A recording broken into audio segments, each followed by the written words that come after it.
escuchamos la palabra narcotráfico, pensamos en cárteles, armas y violencia. Pero el narcotráfico en México no nació de un día para otro, ni lo fundó una sola persona. Fue un proceso largo, hecho de migraciones, guerras, demanda extranjera y también abandono del Estado.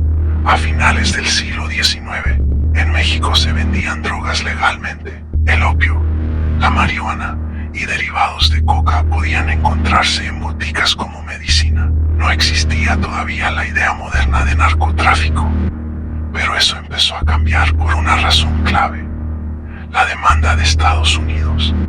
En la segunda mitad del siglo XIX, el opio llega a México. Documentos históricos lo ubican entrando principalmente por el norte del país.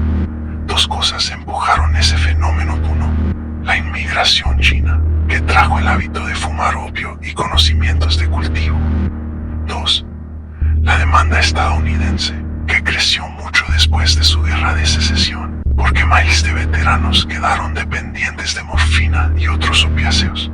Así, en zonas rurales del noroeste, sobre todo Sinaloa, Chihuahua y Durango, comenzó el cultivo de amapola. Con el tiempo, esa región sería conocida como el Triángulo Dorado.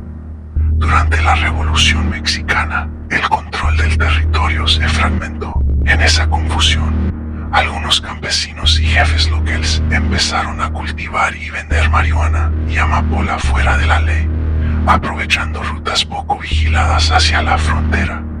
No era todavía un cártel, eran redes pequeñas, familiares, de sierra y frontera, pero ya estaba sembrada la semilla: producir en México para vender en Estados Unidos. En el siglo XX, las políticas antidrogas se endurecieron, con nuevas prohibiciones. Lo que antes era medicina o comercio local pasó a ser contrabando. Y aquí aparece la regla que se repite en la historia: cuando algo se prohíbe, nace un mercado ilegal. Ese mercado comenzó a corromper autoridades y a organizarse mejor. Aunque el tráfico existía desde décadas atrás, el narcotráfico moderno en México se consolida hasta los años 70. Varias redes del noroeste se unificaron en una sola estructura poderosa: el Cártel de Guadalajara, considerado el primer supercártel del país. Aquí sí hablamos de figuras fundadoras claras, no del narcotráfico entero, sino del modelo de cártel moderno. Los principales fundadores y jefes fueron Miguel Ángel Félix Gallardo, ex policía, llamado el jefe de jefes; Rafael Caro Quintero; Ernesto Fonseca Carrillo, Don Neto. Ellos construyeron rutas, centralizaron el negocio y establecieron alianzas que cambiaron el tamaño del tráfico para siempre. Después de la caída de ese cártel a finales de los 80, sus jefes y plazas se fragmentaron, y de ahí nacieron organizaciones posteriores como Sinaloa, Tijuana y Juárez. Entonces, ¿quién fundó el narcotráfico en México? La respuesta real es: nadie en solitario.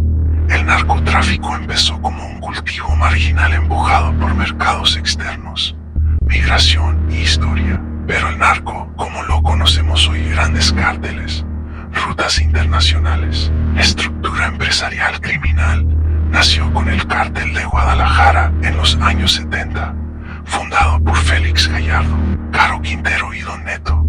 Y ese fue el punto de quiebre, cuando el tráfico dejó de ser una economía rural clandestina y se volvió una maquinaria organizada que marcaría a México durante décadas.